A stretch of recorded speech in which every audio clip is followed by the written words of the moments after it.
Juízes capítulo 13. Juízes capítulo 13. Nós vamos falar sobre Sansão.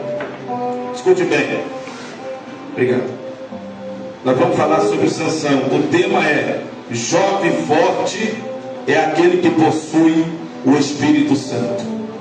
Jovem forte é aquele que possui o Espírito Santo do Senhor. Tá? Então, Juízes capítulo 13, pode ficar sentado mesmo. Juízes capítulo 13, verso 5, vai nos dizer assim: todos acharam? Diga amém. Quem não achou, diz misericórdia. Opa, vamos lá. Ajude o nosso irmão aí. Tá? Velho Testamento, Juízes, capítulo 13, verso 5, diz assim: porque eis que tu conceberás e terás um filho, e sobre cuja cabeça não passará a navalha, porque o menino será nazireu de Deus desde o ventre. Ele começará a livrar Israel das mãos dos filisteus. Escute bem, meus irmãos.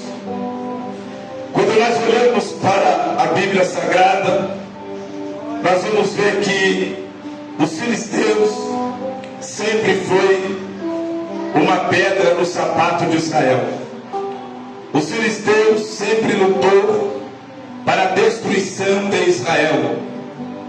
E a Bíblia diz que todas as vezes que Israel pecava contra Deus, Deus entregava na mão dos filisteus ou na mão de outra nação que era inimiga de Israel.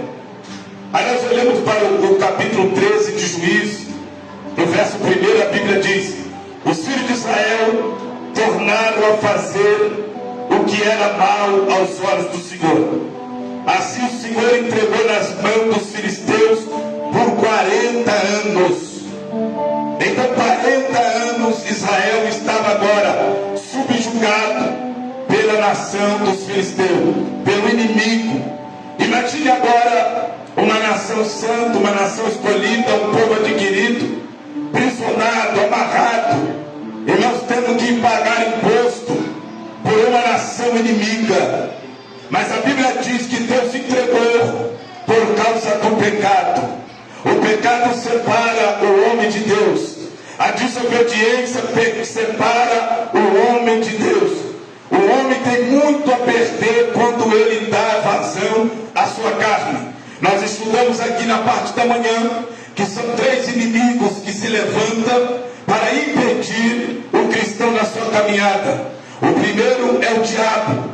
E o escritor da revista disse: o diabo, ele é real, ele não é folclore, ele não é uma fantasia. O diabo, ele é real, ele existe. E o segundo inimigo é a carne. A carne, quando a Bíblia fala carne, a Bíblia está falando do comportamento humano. Então o comportamento humano, ele separa o homem de Deus.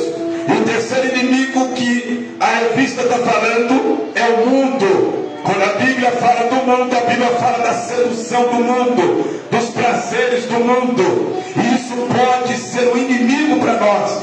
Isso pode ser um impedimento na nossa caminhada. Eu disse aos irmãos aqui, observa bem, que todos, maioria, né? Nem todos, mas a grande maioria dos grandes cantores seculares eram da igreja. Eram os jovens da igreja que começaram a cantar na idade da minha filha, com 3 anos de idade, cantando na igreja.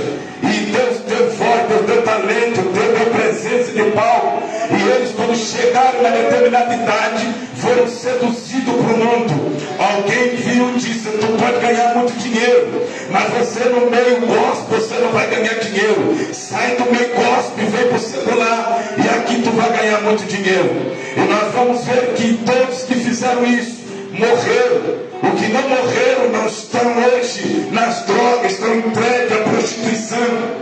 Nós vamos observar que são filhos, às vezes, de pastores, pessoas que nasceram no berço evangélico, conhecem a palavra de Deus, mas trocaram Deus pelos prazeres do mundo. O mundo não é ruim, como a pessoa diz, que a Bíblia diz que o final desse caminho é a morte. E a morte, ela tem dois sentidos. Tem a morte física, tem a morte espiritual. Quando Deus disse que Adão morreria, Adão pensou que ele morreria fisicamente. Não, Adão morreu de uma forma espiritual. Ele não teve mais comunhão com Deus. Todos os dias, por volta de meio-dia, Deus descia no jardim. Deus falava com Adão, Adão falava com Deus. A partir do momento que Adão desobedeceu a Deus, aquela comunhão não existe mais. Deus não falou mais com Adão. Deus não desceu mais no jardim. Eu acredito que Adão, ele ia todos os dias para aquele lugar que Deus encontrava ele. E ele dizia: hoje Deus vai descer. Eu tenho certeza que Deus teve misericórdia de mim. Mas a Bíblia diz que nunca mais Deus desceu para falar com Adão. Adão, pelo contrário, Adão perdeu o privilégio de estar no jardim. Quando nós estamos ouvindo a voz do mundo, perdemos o privilégio que Deus tem para nós. Que privilégio que é esse, pastor? Nós temos o privilégio, a igreja do Senhor. Nós somos um povo adquirido, nós somos geração eleita, sacerdote santo. Nós somos um povo, a nação de Deus, irmão. Nós temos um amigo chamado Espírito Santo. Nós temos alguém que cuida de nós. Então nós perdemos esse privilégio quando nós desobedecemos a Deus. Israel estava dentro desse cenário, e passados-se 40 anos, a Bíblia diz que Deus agora desce, aleluia, uma cidade, e Deus vai falar com uma mulher, o nome, aleluia, vai falar com um homem, aleluia, e o nome deste homem é Manoá. Deus fala com a mulher de Manoá. Manoá não está presente, mas Deus fala com ela.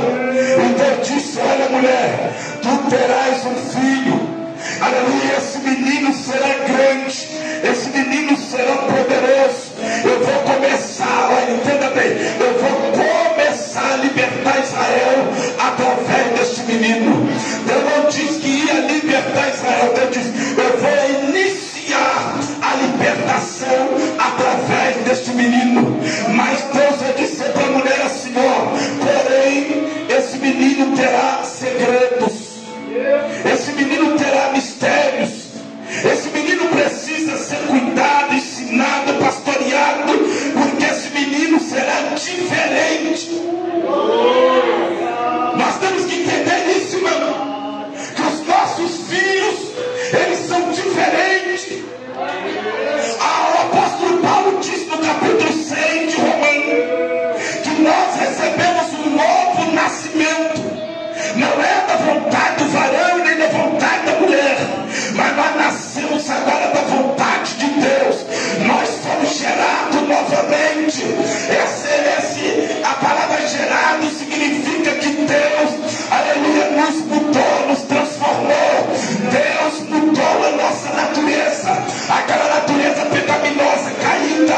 Deus está dizendo agora, através do poder do Evangelho, eu estou transformando.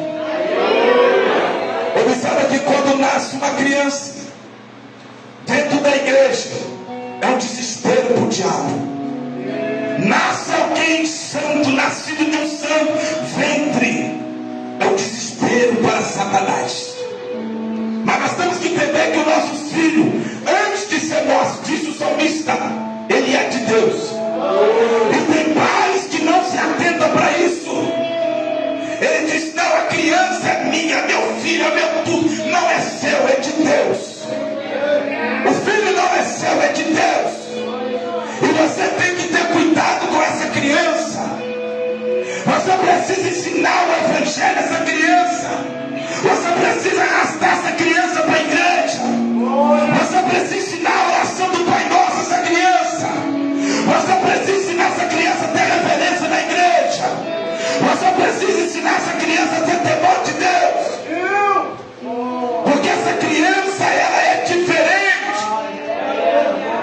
Quantos pais já ouviu aqui o filho dizer: pai, mãe, eu tenho poucos amigos, quase ninguém fala comigo, lá no colégio eu sou desprezado, me faz burro de mim. É sinal que essa criança é diferente, irmão. É sinal que Deus tem algo diferente com essa criança. E os nossos olhos precisam estar atentos para essas crianças.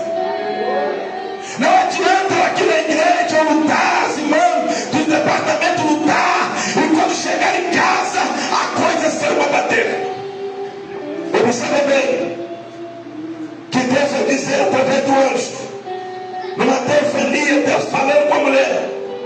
Escute bem, esse menino, ele é nazireu. O nazireu, ele não podia, irmãos, tocar em morto. Ele não poderia tocar em corpo de morto, nem de animal, nem de pessoa. Nazireu não poderia, irmãos, agora, irmãos, pecar contra Deus. Dentro da lei tinha umas separações que ele não podia fazer. Observa que Sansão não podia raspar a cabeça.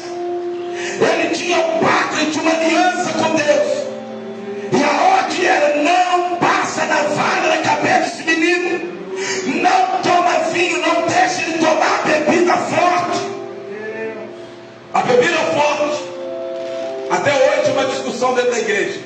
Pode beber, pastor? Não pode. Tem um que está nem pedindo, tem um que está chamando mesmo. Tem um que está nem conversando. Pode ou não pode? Você já está bebendo. Então escute bem. Quando o sábio Salomão fala da bebida forte, ele diz que quem bebe bebida forte, que é vinho, cachaça, uísque, vamos lá, tudo que você imaginar. Eu já bebi tudo isso, agora já não sei mais. Mas toda essa bebida forte, a Bíblia diz que quem bebe falta hoje isso. Através do efeito da bebida, o camarada perde juízo. O camarada perde completamente o juízo. E quem é de Deus não pode perder juízo. Quem é de Deus precisa ter uma visão ampla das coisas, consciência daquilo que está falando. Então, antes vai dizer, ele não beberá bebida forte. Tem que ser ensinado. Papai, mamãe, pode tomar cervejinha, geladinha, loirinha? Não pode. Vai te separar você de Deus. Quanto casamento acabou por causa da bebida? Quanta traição houve por causa da bebida? Quantas brigas houve por causa da bebida? Quantas? E não é pouca não, irmãos, é muito. Eu venho de um lar onde meu pai é alcoólatra. Meus irmãos é alcoólatra. Eu já tenho irmão que é alcoólatra, bebe todos os dias. A vida financeira destruída, a vida sentimental destruída. Mas como eles estão presos, a Bíblia diz: o laço do pecado é uma prisão. Eles não conseguem ver isso. Eles acham que isso é normal. Não, está escrito. O apóstolo Paulo diz que vai beber um pouquinho de vinho. Você sabia que tem umas igrejas na Itália e na Europa? O povo bebe, irmão. Eles pegam uns 2, 3 dedos de vinho e bebem. Só que tudo é cultura. Eles vão beber um golinho aqui todos os dias. Não bebe mais. Agora, fala para o brasileiro beber isso ali só. O brasileiro vai falar: rapaz, o negócio está bom demais. Minha boca está forte para tomar mais um golinho. Vai tomar a garrafa inteira. Vai perder o juízo. O brasileiro é um povo, irmão, que não tem disciplina em nada. Falta disciplina, falta, irmão, juízo. Então não dá. Então não pode. Pastor não pode liberar como está liberando. Pastor não tem resposta. Claro que tem resposta do Bíblia. Tem resposta do Bíblia para não beber, irmão. Tem resposta do Bíblia para você não se embriagar. Então você começa a beber um pouquinho, daqui a pouco você está tomando um garrafão de vinho e fazendo coisas que não era para fazer. Quem é de Deus não entra nisso. Quem é de Deus vai para a oração. O apóstolo Paulo escreveu isso até dizendo assim: não vos embriagueis de vinho que a contenta. A contenda é boa ou é ruim? A contenda é boa ou é ruim? Era ruim, mas Paulo vai ter você dizendo assim: mas enchei-vos do Espírito de Deus. Enchei-vos do Espírito de Deus. É para encher de quê? É do Espírito de Deus. Então observa bem que o menino, ele precisava ser ensinado. No capítulo 14, escute bem. No capítulo 14, Sansão já está um menino grande, forte, um rapazinho. No capítulo 14, Sansão olha para os seus pais e diz assim: e desceu Sansão a Dina, e vendo ele Dina, uma mulher das filhas dos filisteus, subiu e declarou seu pai e sua mãe, e disse: vi uma mulher em Dina, das filhas dos filisteus. Agora, pois tornai por mulher. Porém, seu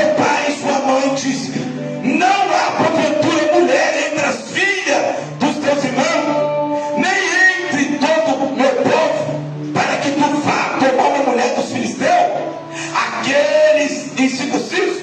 E disse Sansão seu pai: toma-me esta, porque ela agrada aos meus olhos. Jovem que não escuta pai e mãe, irmãos, é fracasso. Está decretado o seu fracasso. A partir do momento que o pai e a mãe olham para o jovem e dizem assim: ó, não se relaciona, não faça, não casa. Aí os filhos olham para o pai e falam: eu vou dar ouvido a esses velhos, não. Vou dar ouvido aos meus blogs. Primeira coisa a fazer é conversar com o jovem. O que você acha? Minha mãe não quer não, meu pai não quer não. Você vai para cima, olha que gatinho. Olha que menina linda, vai para cima. Aí casa, namora. No namoro já começa a sofrer. Já começa a tomar uns tapas. No namoro. Quando casa, os dois farol é quebrado. E não pode falar nada, chorando dentro de casa, com os dois farol quebrados. Por quê? Porque não ouviu o conselho do pai e a mãe. Olha que do pai de Sansão, ele fala para ele, Manoel fala para Sansão: Sansão, meu filho, não tem uma moça que entre os seus irmãos, entre a família do seu pai, para tu querer casar com os filisteus, incircunciso. A palavra incircunciso é aqueles que não têm pacto com Deus, não têm aliança, não ama Deus, não ama a obra, não ama a Bíblia, não ama louvor, não ama oração. O que você quer relacionar com uma pessoa dessa? Pastor, na igreja não tem. Olha que Deus traz, Deus faz. Mas você não pode se entregar a uma pessoa que não está disposta a morrer para o mundo e viver para Deus. Você vai ver o seu fracasso ministerial. A jovem era tão bonita na igreja, pastor, e agora? Acabou. Eu estou com 27 anos na igreja, eu fiz as contas hoje. Eu estou com 27 anos na igreja, 24 anos de casado. Nesses 27 anos de igreja, já vi jovem quebrando a cara, jovem que profetizava, jovem que tinha revelação, que tinha visão. E hoje não tem nada, irmão, nada. Hoje vive angustiado, sofrendo, porque casou com quem não era para casar, casou por dinheiro, casou por beleza. Não se casa por beleza, não se casa por dinheiro. Se é para casar com banguela, casa com banguela, depois arruma dente dele. Pastor, pareceu um baguelinha que eu vou casar com ele. E depois vai lá, paga lá um plano dentário para ele, coloca dente. Cabelo, pastor, vem a carequinha, eu não gosto de carequinha, coloca cabelo, tem implante. Tem implante. Coloca cabelo, mas casa com um homem de Deus, casa com um jovem de Deus, jovem que ama a Deus, que respeita a Deus, vai te respeitar. Pessoa que não ama a Deus, não respeita a Deus, não vai te respeitar. Não vai, irmão, porque você não é igual às outras. Não é, não. Você vai ter coisas que você não vai fazer por temor a Deus. Por temor a Deus. E o seu marido que não teme a Deus, você vai olhar para você e vai dizer assim: essa mulher é muito cafona, eu não quero. O laço já foi, meu filho, você já casou. E a Bíblia diz, irmãos, que Deus, Ele é, está escrito no livro do profeta Malaquias, capítulo 2, Ele é uma veloz testemunha entre eu e a mulher da minha mocidade. Ele não aceita o divórcio. Então quem casa pensando que você já está com problema com Deus, está com problema com Deus, pastor, mas não está. Aí, meu filho, tinha que ter pensado antes, tinha que ter orado antes. Nós que somos de Deus, correndo atrás da bênção, a bênção corre atrás de nós. Nem todo mundo a missionária corre atrás de mim, entendeu? Porque já tinha um negócio comigo, vamos falar uma conversa hoje? Você está entendendo? Era assim, não, meu irmão? Poxa, a bênção tem que correr atrás de você. Não é você ficar correndo atrás da bênção, não. Se é bênção, vai vir. Mas se não é, larga embora, irmão. Então no capítulo 14, Sansão já está com esse problema. Mas escute bem, a Bíblia diz, mesmo ele com esses problemas todos,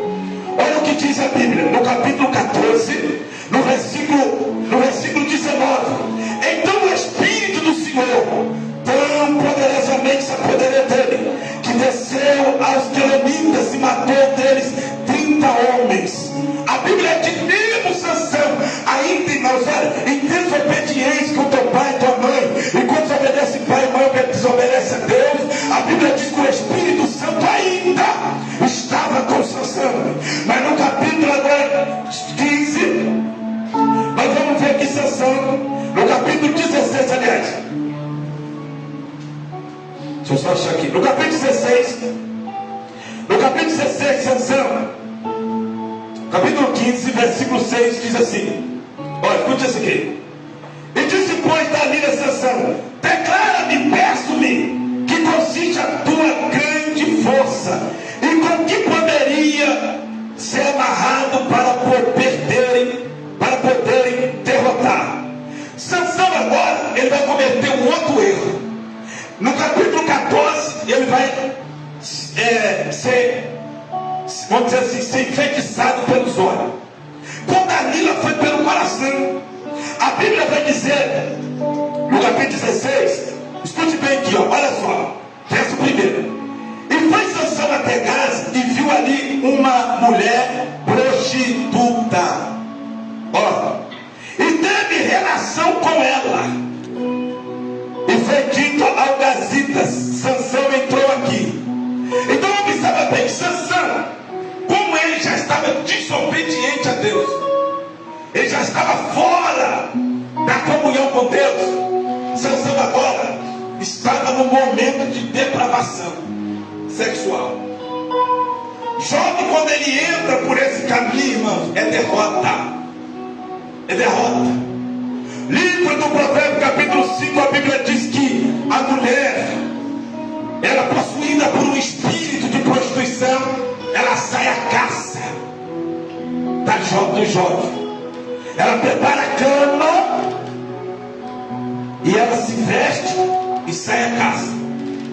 Quando ela encontra um jovem jeitoso, bonito, ela olha para o jovem e diz assim: ó, meu marido foi trabalhar bem longe, vai demorar, não volta por essa semana. Vão para minha casa e vão fazer amor até de manhã. E a Bíblia diz que o jovem está indo agora para a casa dela, como um cordeiro indo para a sepultura, calado. Jovem precisa entender isso, irmão. O que mais detesta, o que mais irrita o diabo em você, é quando você guarda a sua pureza, é quando você guarda a sua santidade, guarda a sua virgindade. Quando o jovem, o menino, ele tem esse cuidado, o diabo fica revoltado.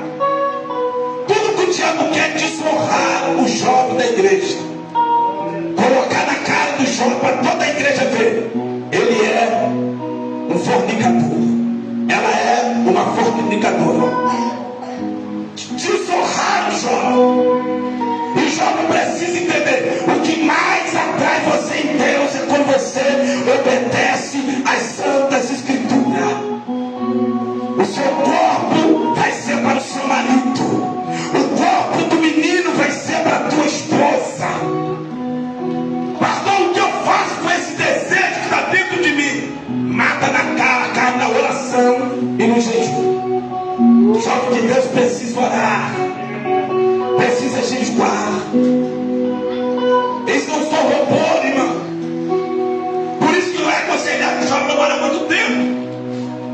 Pastor, o jovem está namorando tem 5, 6 anos, já está perigoso. Vai pecar, vai pecar, vai ter coisa errada. Porque é um homem e uma mulher juntos, e os dois têm desejo. Pastor, por que Deus não tira desejo? Porque você é ser humano. A Bíblia diz que os desejos faz parte, mas Paulo disse que ele levava a sua carne à redução ao pó. Como para isso? Para quê? Para ele não pecar contra Deus. Qualquer não, qualquer um de nós, os casados, os homens solteiros, os jovens, os juvenis, todos eles são tentados. Todos nós somos tentados. Então entenda que Sansão, quando ele desce até casa, ele vai ali para deitar com uma prostituta. Ele peca contra Deus. E a Bíblia diz que quando um homem e uma mulher, sabe o que é casamento dentro da Bíblia? Casamento dentro da Bíblia não é quando você coloca uma aliança no dedo de uma pessoa, não. Não. Isso aqui é coisa do homem. Você coloca aliança para marcar a mulher e marcar o homem, né? Alguém olha no teu dedo e diz: casar. Tudo bem. Mas casamento na Bíblia é quando os dois se deitam. A relação sexual. fez relação sexual, é casado. Pastor, mas foi só uma aventura, casou. No mundo espiritual tu casou. E tu está enrolado. É por isso que muitos não conseguem largar. Eu já fiz de tudo para esquecer o meu ex, mas não consigo. Por quê? Porque casou no mundo espiritual. Quando você teve relação sexual, você casou. E isso é um problema. Porque a alma se namora. Lembra do livro de Gênesis, capítulo, se eu não me engano, agora não vou falar o capítulo, não, mas que posso errar? Mas a filha de Jacó, Diná, estava passeando no campo e veio Amon, e a Bíblia diz que ele a violentou no campo. Quer dizer, ele estrupou a menina no campo. Mas só que a Bíblia diz assim: a alma dele namorou a alma dela. A alma dele se apegou à alma dela. E ele reconhece que ele errou. Ele disse lá para Jacó: olha, eu errei, eu pequei, mas eu quero pagar o dote, eu quero fazer aliança, eu quero reparar o meu erro, eu quero casar com a tua filha. Só que os 12 filhos de Jacó, os 11 filhos de Jacó vai dizer: não, eles desonraram a nossa irmã, ele violentou a nossa irmã, eu vou matar eles. E a Bíblia diz que no momento da dor mais profunda do coração deles, cada um pegou sua espada, entrou na surdina e matou toda aquela cidade. Jacó entra em desespero quando vê aquilo e diz: o que vocês fizeram? Irmãos, o que eu acho interessante na Bíblia, que nada passa batido. Os irmãos, olhando uma ótica humana, tá, irmão? Uma ótica humana.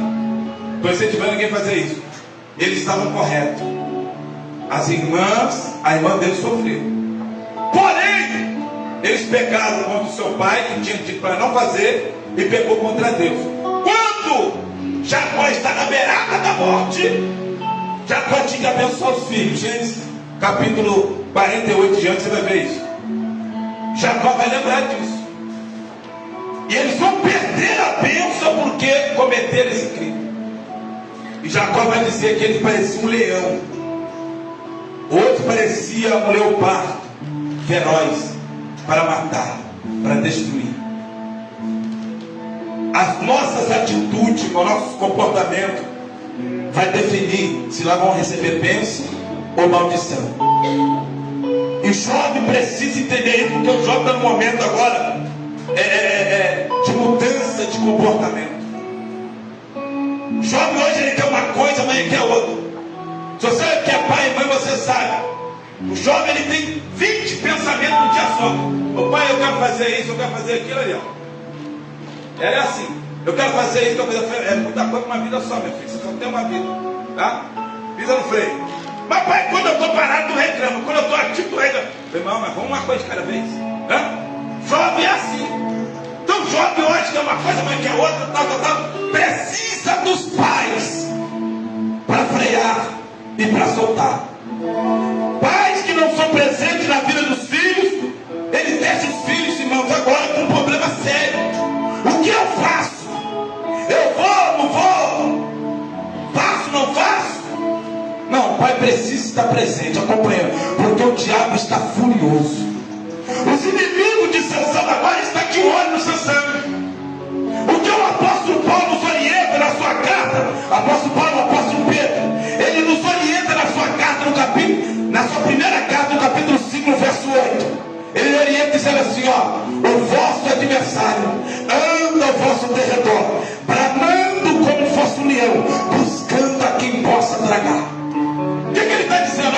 O teu inimigo está aqui, você vai ir, ele está aqui, ele só está rodeando você, só te observando, para ver se vai ter uma brecha, buscando a quem possa tragar. Então observa bem que agora os inimigos de Sansão ficaram sabendo: olha, Sansão entrou na casa de uma prostituta, Sansão está deitado com ela, vamos lá manipular ela agora, oferecer dinheiro para ela contar um segredo. Todo jovem tem um segredo com Deus, irmão. Todo jovem precisa ter um segredo. Você que não tem, precisa buscar e ter esse segredo.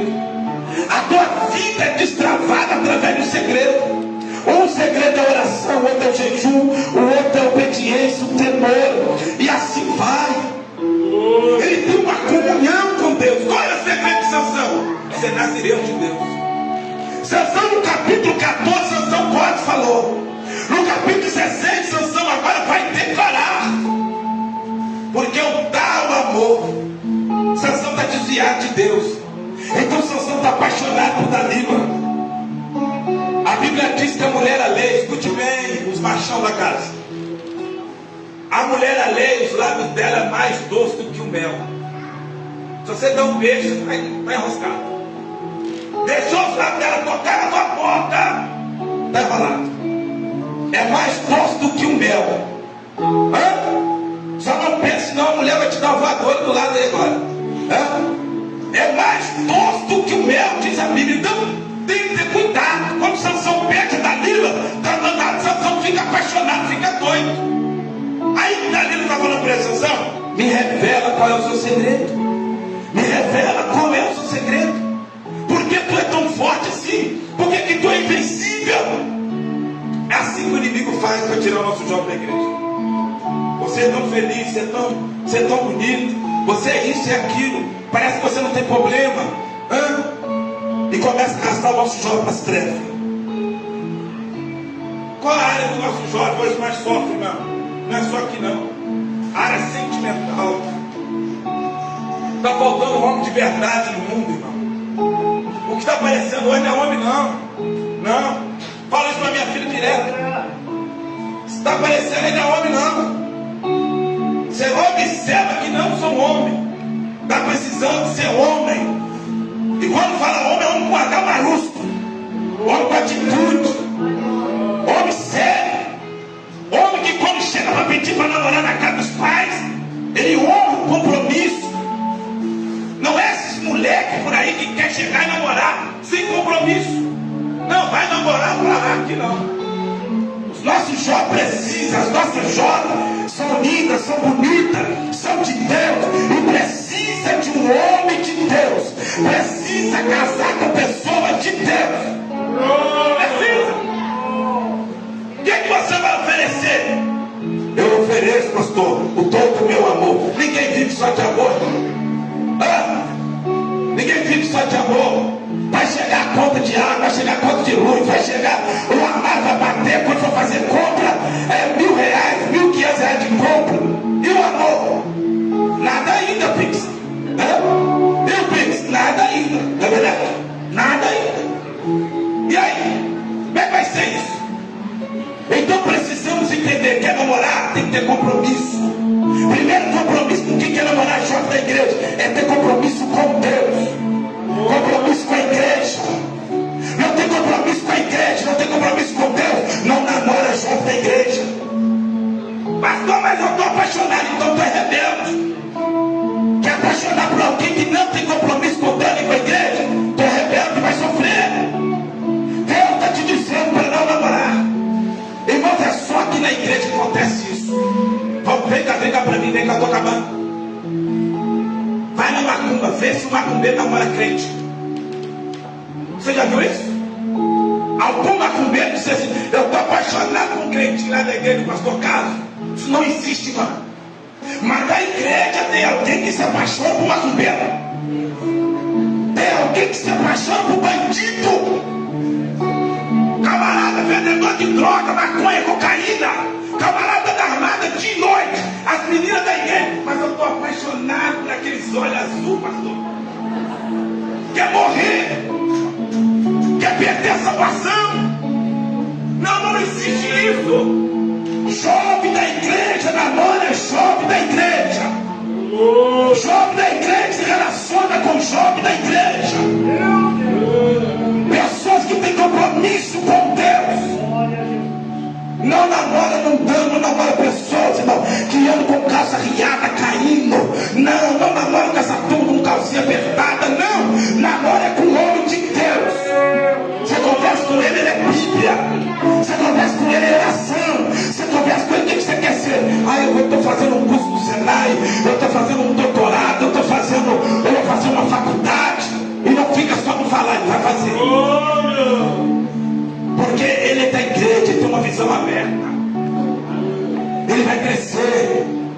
igreja está precisando de mim. Então eu vou melhorar minha vida para abençoar a igreja. Jovem da igreja não pode ser um jovem, irmão, perdedor, derrotado, não. O mundo tem jovem com depressão, com crise de ansiedade, mas na igreja não pode ter jovem assim. Jovem na igreja tem que estar cheio de Deus. Jovem tem que inspirar Deus. O mundo vai olhar para você e dizer assim: eu vou lá na igreja por causa desse jovem. Esse jovem é diferente. Esse jovem nos ajuda. Esse jovem é fantástico. Por quê? Porque nós temos a mente de Cristo. Para encerrar, para a gente terminar, escute bem aqui o fim de Sansão. Olha só, o fim de Sansão, vamos lá. Ó, capítulo 16, verso 23. Então os príncipes dos filisteus se juntaram para oferecer grandes sacrifícios ao seu Deus Dagom, para se alegrarem, e diziam: nossos Deus nos entregou nas mãos de Sansão, nos entregou nas nossas mãos a Sansão, nosso inimigo. Semelhantemente, vendo o povo, louvava o seu Deus, porque dizia: o nosso Deus nos entregou nas mãos dos nossos inimigos, aquele que destruía a nossa terra e que multiplicava os nossos mortos. E aconteceu que, alegrando-se o coração, disseram: chamai Sansão para que brinque diante de nós. Chamaram Sansão do cárcere, que brincasse diante deles, e fizeram estar em pé entre as colunas. Observa bem, Sansão, um homem forte, poderoso, que venceu inimigos, filisteus. Agora Sansão estava preso no cárcere, sem os dois olhos. Primeira coisa que o inimigo vai fazer, irmãos, é te iludir. Segunda coisa, te levar à prisão. Terceira coisa, arrancar os teus olhos para tu não ver. Irmão, pelo amor de Deus, teve uma jovem que veio aqui pedir ajuda. Eu falei para ela: vou te ajudar. Olha para quem que ela estava apaixonada. Ela estava apaixonada por um cara cracudo, mendigo. O cara está morando na rua. O cara não tem casa. O cara não quer trabalhar. O cara está na rua, mendigo, cracudo. Morou com o cara roubou tudo na casa para vender para droga. Vendeu fogão, tanquinho, vendeu tudo, compra. Ela falou que chegou em casa, não tinha nada. Aí orando aqui, manifestou demônio e tal. Tá. Segunda-feira, o que ela colocou no status? Amor, ainda que muitos dizem que não era para nós estarmos juntos, mas nós estaremos juntos. Praga ruim. Isso é praga ruim. Para que quer pedir conselho? Para quê? Se está decidido ao erro, está decidido ao fracasso, não pede conselho, faça, porque já está decidido ao erro, ao fracasso. Eu falei para ela: o que esse camarada te trouxe de coisa boa? Ela disse: nada. Eu falei: então por que está perdendo tempo com uma praga ruim dessa? Pastor, a pessoa, ele não quer mudar, não quer mudar. E você parece que você quer sofrer junto. A pessoa, quando quer mudar, tem atitude de mudança. Primeira coisa, reconhece que está doente, vai procurar um tratamento. Segunda coisa, é agarrar com Deus, pedir ajuda, expulsar os demônios. Agora, quer ajuda? Qual é a ajuda? Mentira, quer nada. Aí, irmão, essa jovem fica presa nesse laço. Essa jovem fica amarrada, perde tudo. E o final é o que? É perder a vida. O final é perder a vida. Por quê? Os irmãos estão vendo o que as facções estão fazendo agora. Entra na casa e mata. Então sai fora disso, irmão. Você não merece isso. Seu pai e tua mãe te criou com carinho, com amor. Só seu pai e tua mãe sabem o suor que derramou para deixar você bonito. Talvez tu nasceu um fusquinha, agora tua mão como é que chama esse carro grande? Limousine. Aí agora virou uma limousine. Aí eu que mando na minha vida. Ninguém manda na minha vida. Não, você não era nada. Seu pai e tua mãe te criou, te deu educação. O mínimo que você tem que fazer é respeitar. O mínimo que você tem que fazer é agradecer. Ser obediente. Teu pai e tua mãe não quer ver você sofrer. Teu pai e tua mãe não quer ver você como Sansão aqui, com os dois olhos arrancados. E agora levado para brincadeira, zombaria. E acima acima de tudo, observa aqui o servo. Observa bem que a Bíblia está dizendo que os filisteus, irmãos, primeira coisa, quando eles prenderam Sansão, eles se olharam diante da estátua de Dagon. Escute bem, há uma briga no mundo espiritual para te travar, para te amarrar. O diabo não é bobo. O diabo, ele estuda. Quem estava na escola dominical que viu hoje, uma das características do diabo é ser inteligente. O diabo disse assim: olha, eu não vou conseguir derrotar a igreja, porque Jesus, no livro de Mateus, no capítulo 16, no verso 18, Jesus diz: esta é a minha igreja, e as portas do inferno não prevalecerão contra ela. Então o diabo disse: eu preciso mudar a minha estratégia. Qual é a minha estratégia? É criar falsos obreiros, falsos pastores, falsos crentes, falsos ministros de louvor. Ele disse: eu vou introduzir essas pessoas dentro da igreja, porque assim eu vou conseguir parar a igreja. O diabo é um ser inteligente. O diabo, ele era um querubim protetor. O diabo não era qualquer um. O diabo não era um cachorro sarnento. O diabo é um ser inteligente. Ele vai estudar uma maneira de destruir você. Ele vai estudar uma maneira de destruir a igreja. Então a igreja precisa ser inteligente. Por isso Paulo disse que nós temos a mente de Cristo. Quem entendeu a palavra, diga amém. Amém. Se coloca de pé, por gentileza.